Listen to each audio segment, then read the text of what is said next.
My name is Christian Puckett. This is Peacekeeper.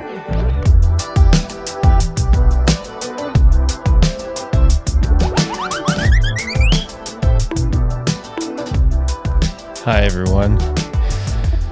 Today is Thursday, January 12th. And should I be doing a podcast right now?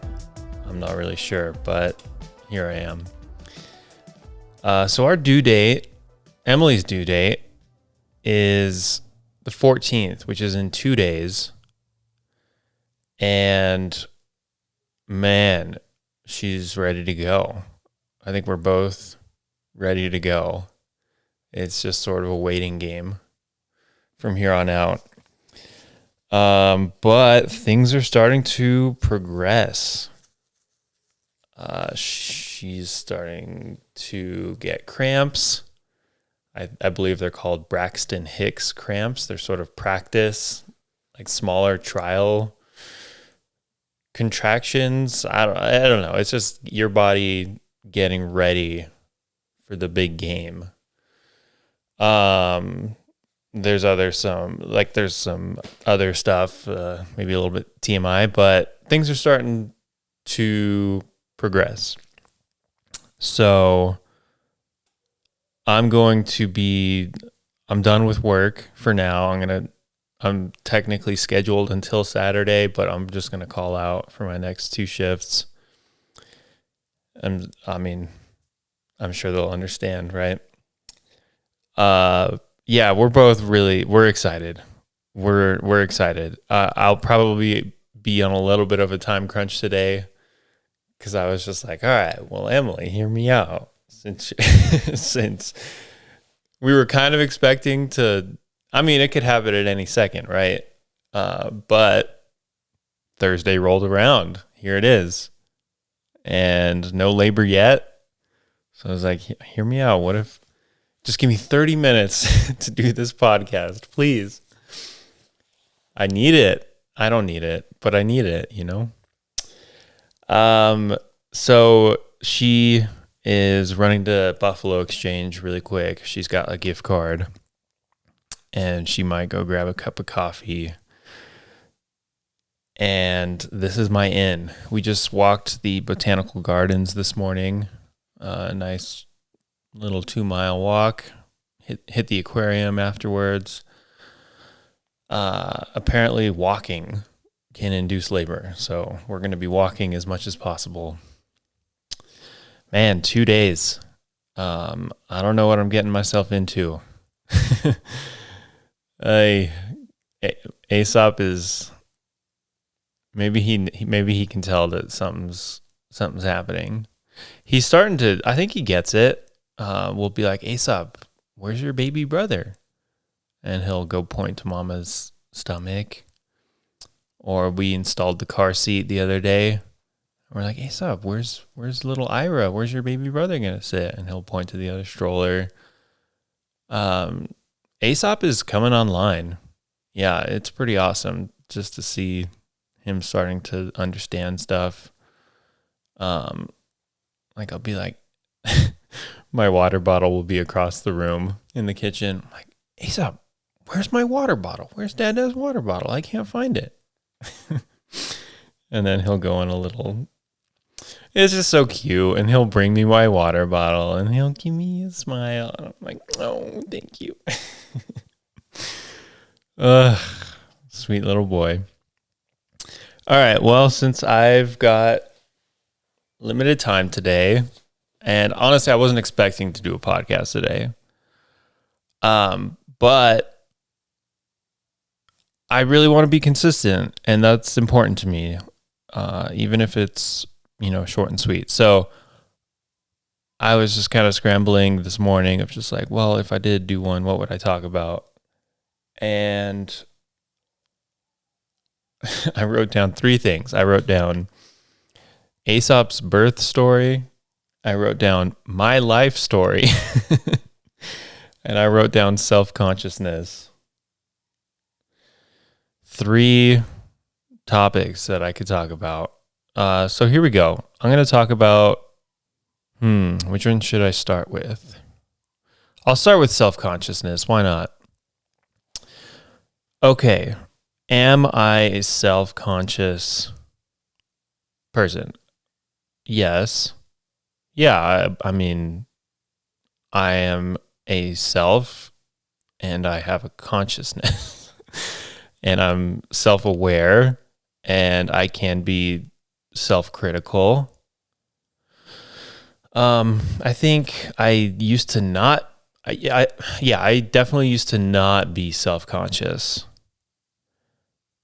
As a kid, as a teenager, like I would do some, I wonder if, well, maybe not all kids are that way, but I think just being young and naive lends itself to being a little bit more self-conscious or a little less self-conscious than somebody who's a little bit more mature.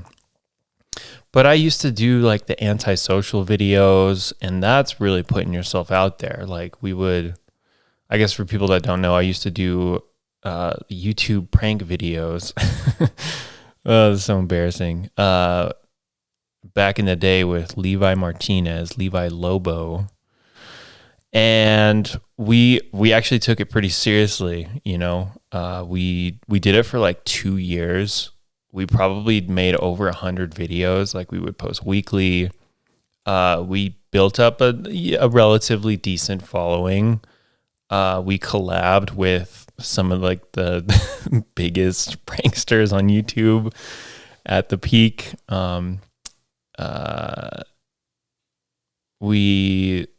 So like a couple of our videos got like, you know, hundreds of thousands of views. We had over 1 million views total on all of our videos.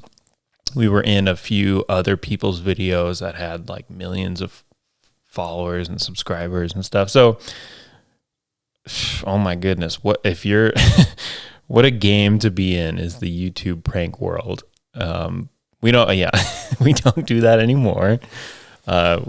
I think we did that in like 2015, 2016, 17, somewhere around there. I don't remember, but that was like years and years and years ago. And I would really just make a fool of myself and put myself out there and get myself in the most uncomfortable and awkward scenarios. Like we would go to campuses, you know, we would go to UNM or we would go to anywhere, right? We would go do drive-through videos and stuff like that. We went to like UCLA and asked people for piggyback rides and offered people piggyback rides and would like ask girls out while our voice was cracking and just like stupid, dumb stuff. And but I feel like there was a little bit of important lessons to be learned from like doing that kind of stuff. I would never do that stuff now, honestly. I think I have too much pride, or I don't know. I don't like making people feel uncomfortable anymore. But anyway, self-consciousness. I guess it's just like a constant battle. I think I will say recently, I've started to gain a lot more confidence in myself. I probably, that's something I probably will always be working on, is my self-confidence. But I think as I'm getting older, I'm realizing, you know what? Maybe I've got it together a little bit more than I give myself credit for. Especially when I look around at other like people around my same age, or see, it's tough. Like in the real world, I can compare myself to people and I feel pretty good. But then online, you're competing with the entire planet. So it's easier for me to be self-critical when I'm comparing myself to people that are on social media platforms, you know, have big followings, are awesome creators or doing really cool things or going to like, taking their education seriously, or, I mean, yeah, it's comparison, right? That's a tough lesson to try to overcome, is comparing yourself to others. What's the saying? Compare yourself to who you were yesterday, not to other people, something to that effect. Like, don't look to the left or to the right, but look only at yourself and like how far you've come. Yeah, that's a good sound bite right there, huh? So yeah, I've definitely gained a little bit. I've gained, a lot of self-confidence in the last 2 or 3 years. I think having testosterone in my system, really for the first time, has helped a lot in that. I wouldn't say that I've been the most masculine person or like, manly, whatever, just growing up and stuff. And then I think going through like my health problems when I was essentially just from age 21 to 24, 25, that really tanked my self-image, my confidence. I mean, it tanked my physical body, my mental body, or my mental well-being. And so since I've sort of emerged from that, and since I've started, like, it's kind of interesting. I remember a couple of years ago just being like, whoa, I think I feel testosterone in my body. That's really interesting. Because I had never really felt that before. And that comes from, I mean, there's a whole bunch of, everybody's got opinions on like how to boost testosterone and how important testosterone is for your health and stuff like that. And I think from good ways to boost testosterone is by doing very physically demanding stuff. And also just sort of like basic maintenance, like obviously sleeping well and eating well and, working out a lot. Those will naturally boost testosterone in males and in females too. But anyway, I think, having testosterone, or maybe just more adequate levels of testosterone. Obviously I had some before, but, higher levels of it. And then obviously taking care of myself, eating well, all that stuff has contributed to me being more confident in myself. I can get down on myself pretty easily if I let myself, but also I realize that is sort of a mindset that is overcomable.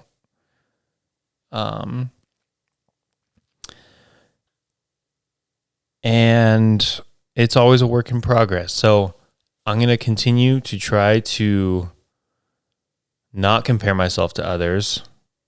I'm just going to keep my head down, focus on what's in front of me, focus on myself, focus on my family, focus on what is best for us. And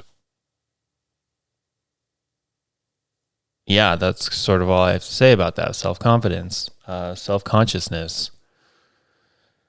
If a person can learn to overcome the anxiety of putting themselves out there, or, I mean, look at me, I'm like grabbing my skin right now, just like all tense. I'm not actually stressed out right now, but I think when I'm just sitting here literally talking to a camera, like with a mic in front of my face, I don't know what to do with my hands. Anyway. Okay. Yeah. Self-consciousness. Yeah. All right. I'm going to move on. Oh my goodness. Okay. I'm going to tell a Christian Puckett life story highlights. So let's see here. I was born in 1995. I was born in Albuquerque, New Mexico. I think it was a Presbyterian hospital on like Irving and Golf Course, somewhere over there. I don't remember. Grew up as a Rio Rancho kid. My parents really liked Rio Rancho. My dad worked at Intel. My mom did like real estate stuff out there. I think she did a whole bunch of different things. Like she was a florist at one point. I don't know. Also, whatever. I don't. Sorry, Mom. I'm not doing you justice. But anyway, my parents really loved Rio Rancho. And so we hopped around from house to house to house to house to house to house because, my parents kind of did like house flipping and had rental properties and all that. So we would, I think from the houses that I can remember, I lived in 1, 2, 3, 4, 5, 6, 7, 8, 9. I think 9 or 10 different houses growing up. There was times where all 4 kids were sharing one room. That was a fun time, right? We had just 4 mattresses on the floor. But that was not like, oh my goodness, we were like, times are tough. But like, I think it was like my parents were building a really nice house. And it was just sort of a temporary thing. But it wasn't a sad situation. It was just sort of a funny situation. But yeah, and then so my 2 yeah, I'm just gonna go for it. Sorry. My 2 older sisters did music, and that was sort of the family calling, was music. And so I started playing. I think my dad tried to get me to play guitar when I was like pretty young, and maybe I just didn't click with it. But I remember getting a drum set when I was like 8 or 9 years old. Like a little pre-built $300 starter drum set. Pacific, I think that was the brand. And that was fun because that was just like loud, right? You're just like smashing cymbals and busting drums with your wooden sticks, and you get to make as much noise as possible. So that's fun. So I played drums growing up. And then we put together a little sibling family band. Me, Elle, and Shailene. And let's be honest, it was mainly them. And I was just sort of like, Christian wants to join too. Christian can play the drums. I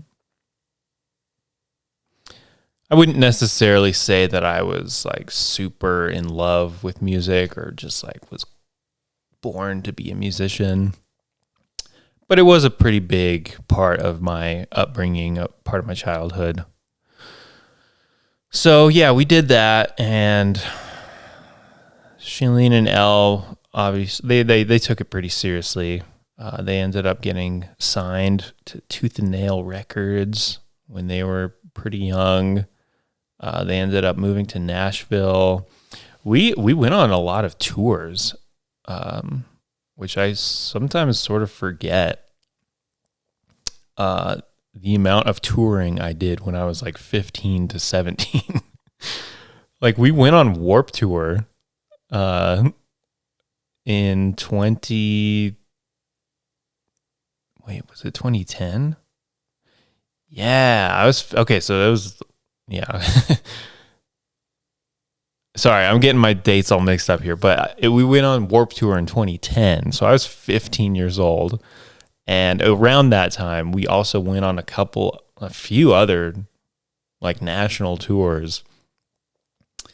for months, right? We would do these like 2-month long tours, just hitting every single state, I've traveled to every single state in America except Alaska. We went to Hawaii when I was like younger. We didn't play a show there, but that was just vacation. But yeah, so I got to like kind of be a part of this like really random, obscure like scene of like it was kind of like a hardcore Christian rock scene, just because they were signed to Tooth and Nail, which is like a Christian rock label. So yeah, did that, and then the girls ended up moving to Nashville, and that was at the time where I was entering the age of like, okay, I just graduated high school. I should probably either go to college. Also, I have a girlfriend here. Also, I'm not that passionate about playing drums in Poema, right? Like at that time, they were singing songs about like cute boys, and I don't know. It's like not my shit, not my style. So I opted to stay behind, go to UNM, and become a YouTube prankster. Ay. Sometimes I can just look at my life and I don't know. Sometimes it's tempting or luring to feel sadness, right? Because you're just like, oh my goodness, what is my life? And when you just think about how big the world is and how big the universe is and how minuscule your life is and how unimportant the things that you thought were important were, like in retrospect, and all of that just like goes away. And it's just like life is not, I'm constantly being just reminded that life is just not what I thought it was. It's something completely different. Not to say that it's sad going forward, but when I think about the past, I could just be like, oh my goodness. Anyway, that's kind of going off tangent. But yeah, so I opted to stay in New Mexico. So I've actually technically never left the state of New Mexico. I mean, like moved out of the state of New Mexico. Which is kind of, I kind of do wish that at one point I had moved away only to come back, I'm sure. But I mean, at some point, right? I'm not going to live here for the rest of my life, but we're pretty locked in at the moment. Starting a family, bought a house. Yeah, it's just not really realistic. We could do it, right? Some people do. And man, that takes a lot of courage. But it's not like I plan. Like maybe New Mexico will always be a home base, and it will. Yeah, there's no doubt about that. New Mexico will always be home base. But right in 10 years, 15 years, 20 years, it would be cool to, like, once the kids are old enough and maybe done or like moved out or going to school or something, I would love to travel. If I can plan on traveling once my kids are, off to college or something, that'd be great. Because I feel like I've traveled a lot in America, but I want to do international travel. I've been to Puerto Rico once for a Poema show. And that was really cool, but that's still technically in the United States, right? It's like a U.S. territory. So I don't even have a passport. So Emily and I are going to be done having kids by the age of her being 30 and I'll be 29. That's the plan, right? Nothing ever, that could get upended, right? That's just humans try to plan and God laughs. But that's our general plan, if possible, is to be done having children by the time we hit 30. I'm 27 right now. Also, I need to remember that I'm young. I really am. Sometimes I feel old, and I do honestly feel a little bit more mature for my age, but still, I'm very young. I'm not one of those people that's like, I'm old, I'm getting old. Like, yo, I'm 27, right? I just said yo, right? Like, I think I'm technically a Zoomer. Some, like, depending on your interpretation of it, who Gen Z or like when Gen Z starts. I was born in 1995, and some people say that that's the cutoff. Some people say 1997. Who knows? Who cares, right? I'm 27. I'm young. I hopefully and potentially have a lot of life left in me. And honestly, just a few years ago, I wasn't thinking that I was going to make it to like even middle age. Like, I was like, if I could even make it to 50, like that would be incredible. Right? Because I didn't have like a good outlook. Like, my trajectory didn't look good a few years ago. But now if I could become a grandparent, oh my goodness, that would be just absolutely phenomenal. That's a good goal to aim for, becoming a grandparent. Anyway, so if all goes to plan, then I will be done raising children by the time I'm in my late 40s, right? Because if I'm 29 by the time we have our last kid, and if that kid moves out when they're like, between 18 and 20, then yeah, like that's a solid 20 years. So maybe by the time I'm 50, who knows, right? I'm just like, I'm going to look at myself when I'm 50 and be laughing. Obviously, I'm not even going to be listening to this or remembering this, but who knows? Maybe I will. That will be my time to shine, right? I am viewing my life right now that I have not yet peaked. I plan on peaking in my 30s and in my 40s. Hopefully my 50s too, right? I feel like I'm on an upward incline, and that the best has still yet to come for me. Okay, I was talking about my life story, right? So where was I? Yeah, okay. So I decided to stay here, not move to Nashville. Ended up moving in with some roommates when I was 18. So I moved out when I was 18 into a house with homies. A bunch of roommates. We had like a cool cabin type spot. Man, I totally just like glossed over so much. I just went straight from like being an 8-year-old drummer to yeah, I mean, what else as being a kid, right? I mean, I did like online high school. That was kind of a bust. That's a big regret of mine, is doing online high school. I also went to private school. Okay. Yeah. Schooling has never been, me and schooling have never been on the same page. And sometimes I imagine my life where I just kind of went to like a regular middle school, high school, went to a college, but yeah, those cards were not dealt for me. Who cares? Whatever. Here I am right now. I can choose to go back to school. I can do whatever I want, right? I'm an adult now. Obviously, I'm not like stunted by any, like I can read, I can write, blah, blah, blah. That's basically, right? I mean, elementary school is basically just daycare.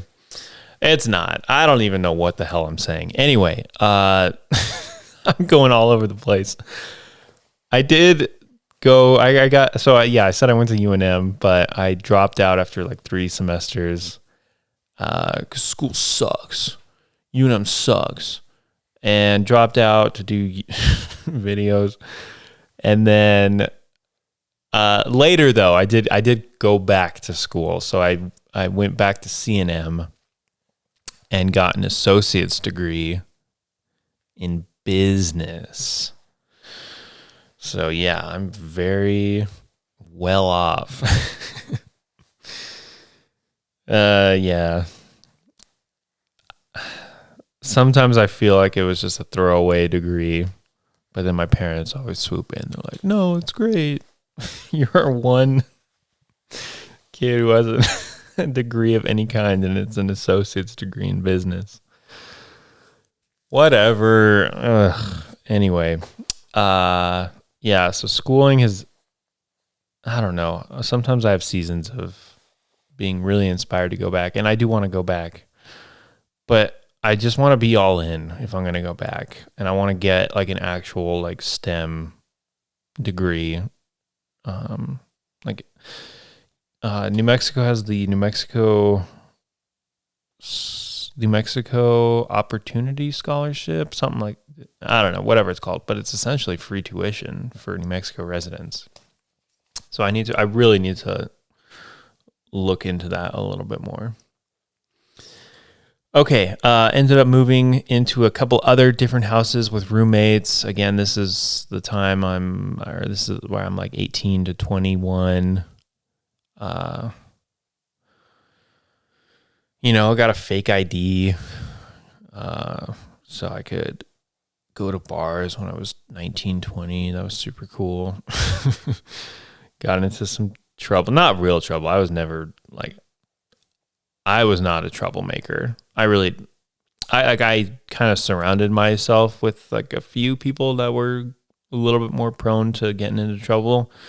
But myself, I was always really uncomfortable, like breaking the law or doing anything that I wasn't supposed to. And then, yeah, so around that time, I was like 21, started having health issues and that whole thing. I already talked about that though. And then realized that I was like, okay, I've got to get married and get into like a place of my own. So Emily and I got married. I think I was 20. I wasn't 21. I was 22. Yeah, I was 22. Wow, that's good for me. We got married at the top of the Indian school, the Indian school ditch. Is that what it's called? Indian school ditch. Yeah. And that we got married right at sunset, and then all the homies just like hit the ditch afterwards on our skateboards and longboards. It was a vibe, right? Yeah, what a different time, different season. And then I moved in. Emily and I moved into a loft, sort of in West downtown Albuquerque.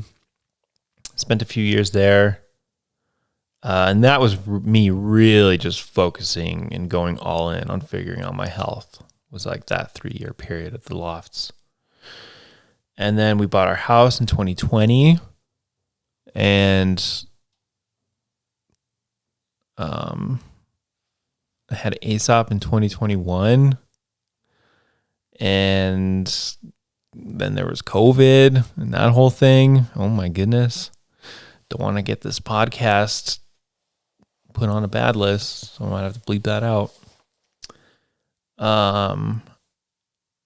And yeah, now it's 2023, and baby number 2 is due imminently. So I guess that's my life story, right? I mean, if I had to just like blast through it in under 10-15 minutes, I'm very happy with my life. I'm content with where I'm at. I do I always want to keep pushing myself to learn and to experience new things. And I guess sort of talking about what I was talking on earlier about like putting myself in uncomfortable situations when I was younger. I think that stuff's important. I think it's important to not be stagnant in life. I think it's important to always be trying new things, to be listening to new things, listening to new perspectives, reading. Of course, when I say this, I'm not saying this from a place of like, I'm doing this and everybody else should do it. I'm like preaching to myself, right? Like I fall victim to not wanting to like push past what I'm comfortable with. But just from like seeing older people or talking with older people, I don't know. I feel like you can just see people that are balanced in life. Anyway, sorry, I don't know where I'm going with this, but yeah, that's a goal of mine, is to never get to a point where I'm like, okay, I'm good. I'm done learning. I'm done stretching. I'm done training, right? Yeah. Okay. Well, Aesop's birth story. Should I talk about that? I'll just do it really quickly. It's not going to be a long, drawn out thing. Okay, so it was rewind to February of 2021, and Aesop is due in 10 days, and then Emily's walking into work and her water breaks. And so we go to this natural birthing center here in town called Darluz. I hope this camera's still recording. And so in order to birth at Darluz, like if your water breaks early, then you have 24 hours to be in active labor, or else your chances of infection goes up after the 24-hour mark. So we were really trying to just like do everything we can to like kick labor into gear, because her water broke early, so that's probably not what you want. And so we did like castor oil, she did pumping, and we went on long walks and stuff. Didn't kick in. So we went back 24 hours later to Darluz, and they're like, yeah, you're not far along enough, unfortunately. So you're going to have to go to UNMH. So we go to UNMH, and they put Emily on Pitocin, which is like the synthetic version of the hormone that kicks labor into gear. And so they started like slowly ramping it up over the course of like 1 hour, 2 hours, 3 hours. And I don't think her or I really realized that in the moment, but like that sucks, like to get on Pitocin. Like that's like external interventions that your body is not prepared for, and it's essentially forcing your body when it's not ready. But her water broke, so it's like it kind of had to happen. But overall, like it was not, I mean, this isn't me saying this, of course. Yeah, it was no big deal. She was fine. It could have been way worse, right? I mean, childbirth is a scary thing in general, but all things considered, obviously it sucked for Emily, but it went relatively smoothly for like the cards we were dealt. Emily, if you disagree with that, you're welcome to come on and challenge me. But from an external perspective, it looked like Emily handled it really well, really well. So anyway, went to UNMH, and then I think by the like midnight of that night, so we were there for like 12 to 15 hours. gradually increasing the Pitocin. And then right around midnight, the contractions started getting really, really bad. And so she did like one round of painkillers or pain relievers, IV. And I think that kind of just gave her body just like a rest, because at that point we were just like nonstop. I mean, we were up for like 36 hours. She was up all night, and it was just like really ramping up, and she was just exhausted. And so I think that one round of painkillers kind of just like gave her a chance to just like chill out. And like, I think she slept for like 30 minutes or something, and it only lasts for 30 minutes. But then once that kind of wore off, then she was like, oh, okay, I feel like the urge to push. I feel like the need to push. And then that's when all the doctors come in. And Emily's mom was actually a big part of Aesop's birth, which is really special because she's not going to be a part of this one, sadly. But yeah, at that time, all of the nurses and the doctor comes in, and then Emily's getting ready to push, and then some random nurse comes in and was like, so really quick, we have a few students that want to know if they can like sit in on the. Emily's like, no, like, get out of here. But that's what you get for birthing at a university hospital. And then so yeah, Emily started pushing, and it was like probably like 45 minutes of pushing, and holy shit, that's just the weird. To anyone out there that has not witnessed childbirth or gone through it, it is so out of this world and spectacularly miraculous and just like bizarre and so foreign. I guess for your first time, I guess we know a little bit more like what we're getting into this time around. But the first time, it's just like, what the F is going on? Like, how is this happening? How is that going to work? And then it's just like, you start to see the head coming out, and but it's just so weird. And then the head comes out, and the rest of it comes out, and it's just like, what?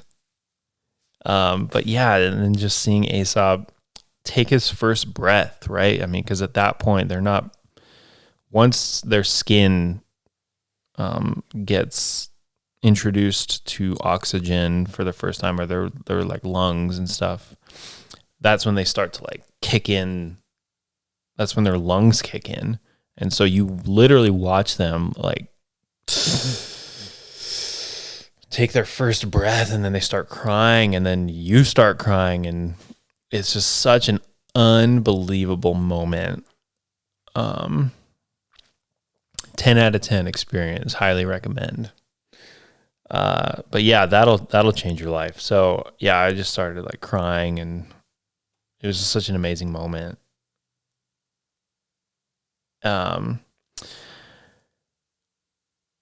Yeah, I think in the moment, so like at UNM, you know, they make you stay there. So there's good things and bad things about being at the hospital. We sort of were going into it with the Darluz mindset, which is you can go home after 4 hours at Darluz. Like if everything's good, if the baby's looking good, mom's recovering well, like things are fine, then 4 hours later you can go. You can stay up to 12 hours if you want, but we kind of had that expectation going in, but at the hospital, you are playing by their terms. You are entering into that system, and they will release you when you are ready, or when they deem you are ready. So that was kind of really, that was difficult for me, because they kept us there for like 3 days, and you're just like trapped in this room. Well, okay, luckily I had the freedom. Also, it was COVID though, right? Like peak COVID. So Emily had to like push with a mask on.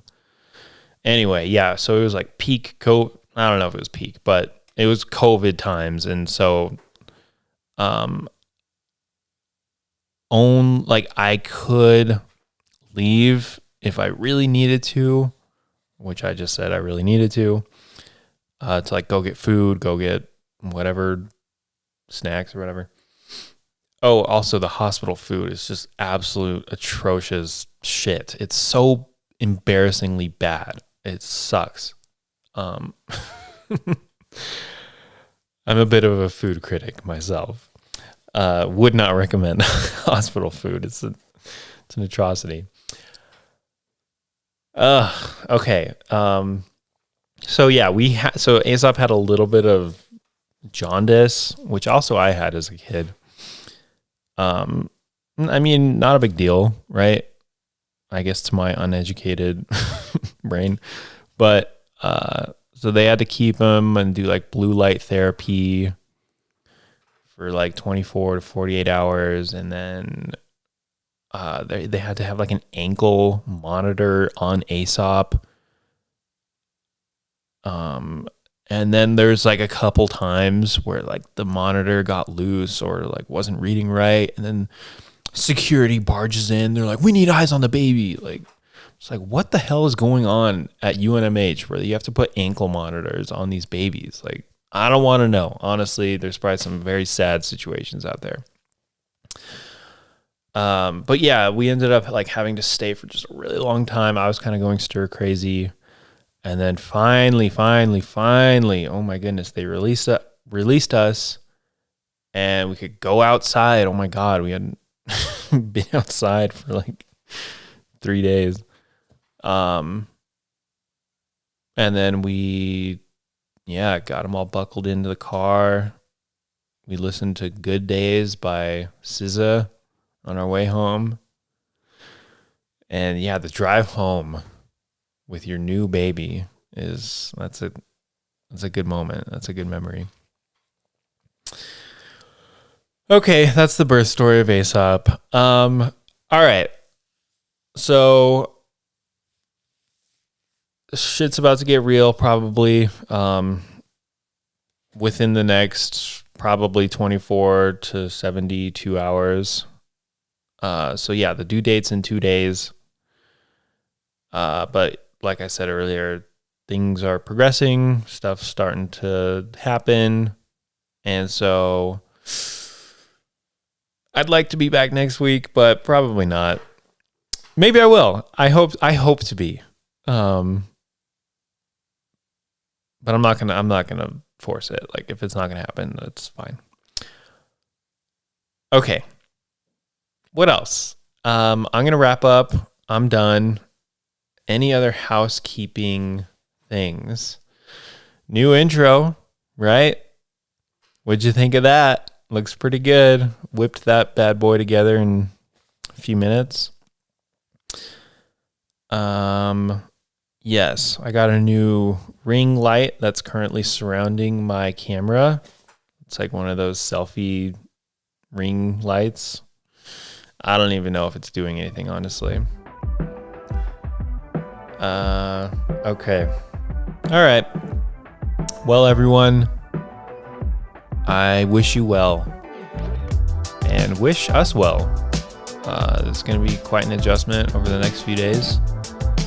And oh my goodness, we just hope everything goes smoothly, right? That's literally all we want. That's all we could ask for. It's just like a healthy baby at the end of it and a healthy mama. All right, everybody. This is the Peacekeeper podcast. I think this is like the 8th episode or the 9th episode. I think it's 9. Yeah. All right. Until next time, until we meet again, goodbye.